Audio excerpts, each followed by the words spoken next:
Afternoon. And if for any of you who happen to have had Steve show up at your office, you understand why I'm here. It was my agreement to do this speech was really the only way I could get him out of my office, to be honest with you. But no, truly, a huge thank you to Stephen for his absolute passion for this work, for these issues, and the incredible job that he's been doing for quite some time for Cochs. So, Stephen, thank you so much for all that you do. As I was preparing to talk to you today, what really struck me is that this is really kind of a duh moment. We know the answer to the question here. It is basic, simple common sense. It is, as some would call it, it's mother's wit.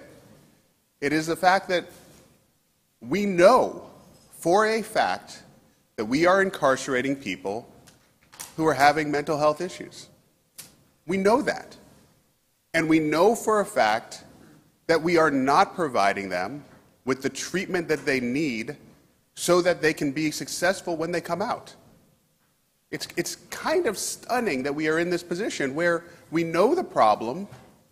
We know that when we lock people up and don't treat the problem, that we're simply growing the problem.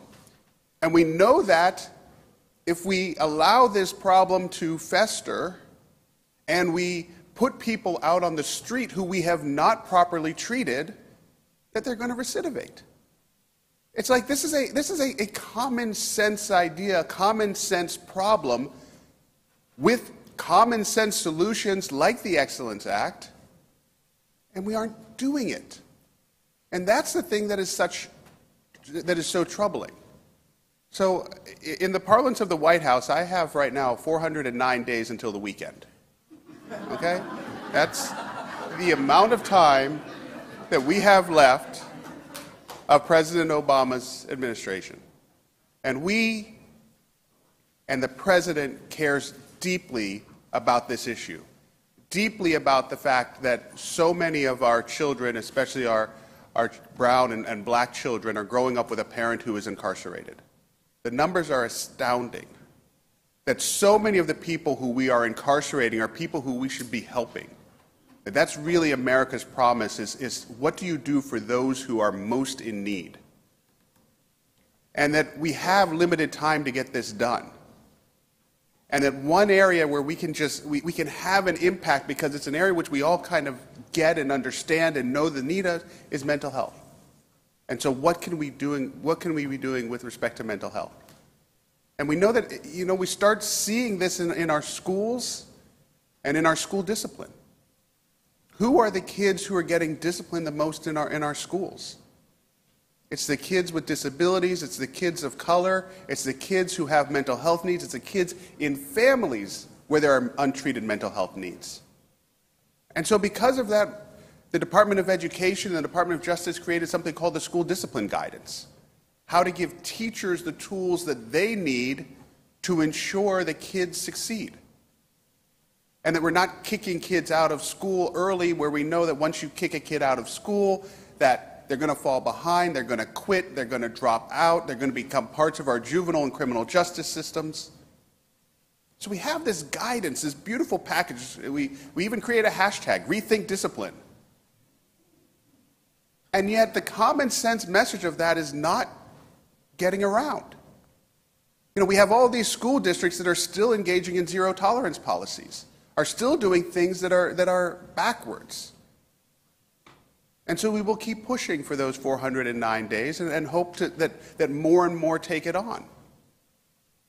But then but we also look at it with respect to the people that we are locking up, and we just did this convening last week on fees, fines, and bail, and the fact that we really have criminalized poverty.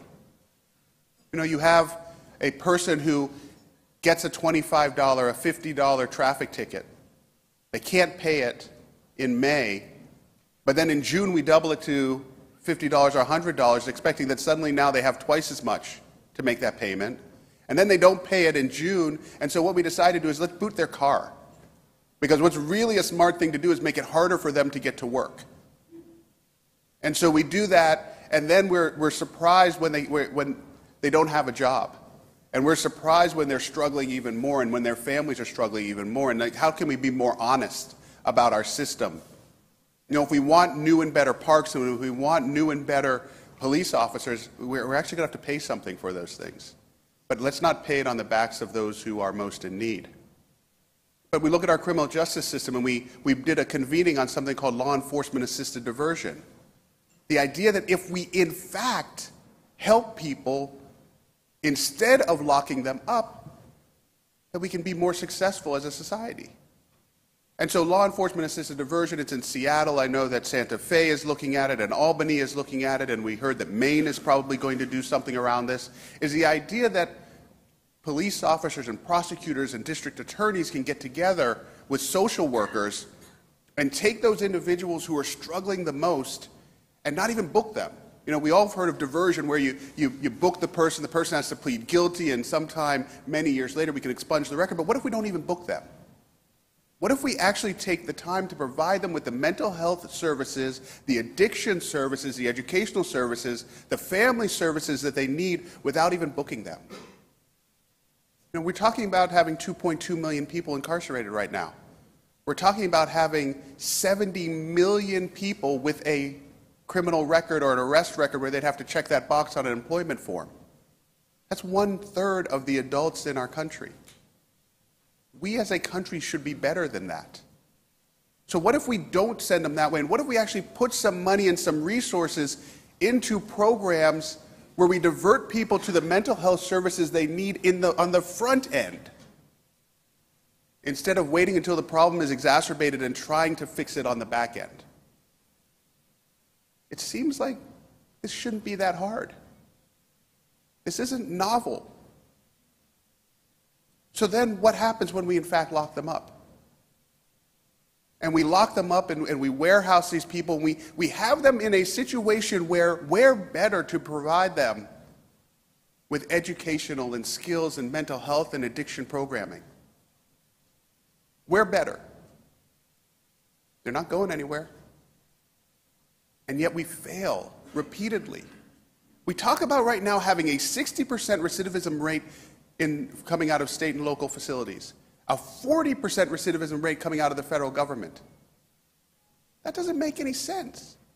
You're locking someone up to let them out, to know that more than 50% of the time they are going to reoffend in some way. We've got to do better. It's a waste of time, it's a waste of money, it's a waste of community, it's a waste of family, it's a waste of human being when we keep doing these things over and over again. And that's the importance of the Excellence Act. The only problem with it is that I don't remember it having a 409-day date when it was actually going to start moving. And so in some ways I can't wait. I'm too impatient to wait for that. So what can we be doing now? And the other problem is I'm not only preaching to the choir, I'm preaching to the preachers. I mean, you're the individuals who know this, who go out there and are saying, we have to change these things, we can do better, we have to do more. So what can I tell you that's going to do more, that's going to help, that's going to send it along? Well, the one thing we need to do is we need to use social media. We need to get this message out in ways that we're reaching people who otherwise wouldn't hear it. We need to challenge our city councils and our mayors and our state legislators. We need to take things like the school discipline guidance and put it on their desk and ask them, what are we doing with respect to this? We need to take the correctional educational guidance. I'm not sure if all of you know there's correctional educational guidance for juveniles, created again by the Department of Justice and Department of Education. I mean, it's a nice document. It's really, it looks really nice on a shelf. It looks even better in practice. What are we doing, not only ourselves to challenge the leaders who can make a difference, but what are we doing to spread the message that this is a difference that we no longer have any time not to be making? We spend $80 billion a year on incarceration. That's actually real money. I mean, sometimes we talk in millions in the government, and we're like, oh yeah, we just need 10 million for this, and everybody's like, oh, that's not that much money, that's good. We can do that. 80 billion is real money. 80 billion is a real opportunity to do so much more and so much better than we currently do. And if we put money into mental health services and addiction and education and skills, think of all the money we will save to then use for the things that we really want as Americans to be putting our money into. And I really think that we can do this. You know, we talk about things in the White House right now like the sexual abuse to prison pipeline. Why so many of our girls and young ladies end up in the criminal and juvenile justice systems. Well, what's missing? Why is that pipeline run that way? Well, one is because we fail to be victim-centered, but number two is that when people are victimized in this way, we're not providing them with the mental health needs, the mental health care that they need. How do you take someone who has been sexually abused and then wonder later why it is they are engaged in some kind of criminal activity? As opposed to if they've been sexually abused, how do we make sure that we're providing them with what they need to be lifted up, to be in a better place? We need to do these things. We need to do things like, so the President has a task force on 21st century policing. And a whole bunch of that task force on 21st century policing, or a number of the recommendations in there, talk about crisis intervention training. Talk about the fact that our first responders need to have the tools that are necessary that when someone is in mental health crisis, that they don't pull out a gun, that they bring in an expert, a social worker, a mental health professional who could actually talk to and work with that individual, talk them down, get them to the services that they need. How about we do a little bit more of that with that $80 billion? How about if we train all 18,000 police departments on how to deal with someone who is in mental health crisis? I think that may be a better use for that money. We're talking right now in the White House about solitary confinement. The President directed the Attorney General to come up with plans on solitary confinement to severely limit its use. I mean, again, this is that duh moment. We lock a person up for 23, maybe 24 hours a day with no human contact, and then we release them right onto the street. And then we're surprised when something goes wrong. But we do that.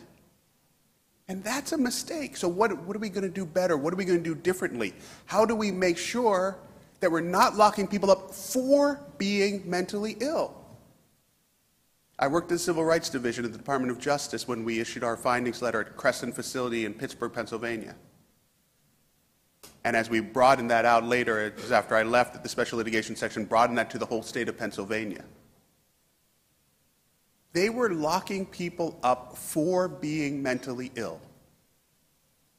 Exactly what they're doing was caused by their mental illness, and then they locked them up into solitary confinement.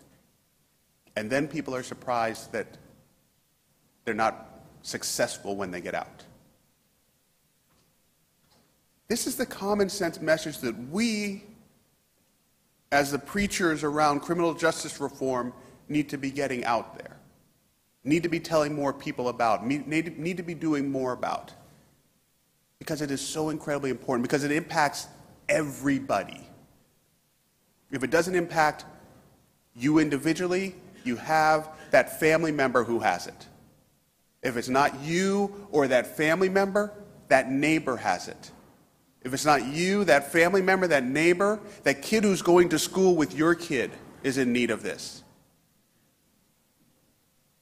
This impacts everyone's lives, our failure to provide proper mental health services. And our failure to do it in prisons and jails and correctional institutions is embarrassing. Because we have an audience there who is in a position where we can provide it to them, and we need to do so. And then when people come out, the President went to Newark, New Jersey to talk about reentry services.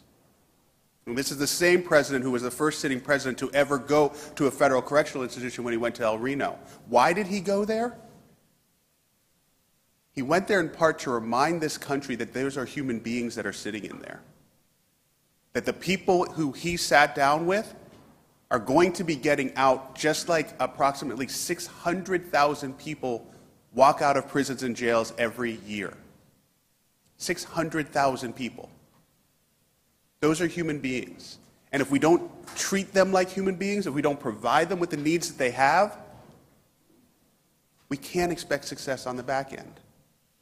So he talked about reentry, and he talked about the needs for what we do when people leave these facilities. What do we have to provide them? Well, he made it clear that OPM is going to ban the box on the federal government. Okay? And I mean, that's just following what 19 states have done. It's what the government had largely been doing already, but making it clear to people that it's not just bad policy. It's bad for this country to prevent a person who is formerly incarcerated from getting a job. And so we as a federal government need to make sure that we are being an employer, a model employer with respect to this. He also made sure that a lot of our grant making is open to people who are formerly incarcerated so that they can get jobs. The Secretary of Education announced Pell for prisoners so that they can get an education. We know that a job and an education and mental health treatment and addiction programming are all the keys to success when people get out. And unfortunately now, the number of people who've been touched by our criminal justice system is pretty much 100%.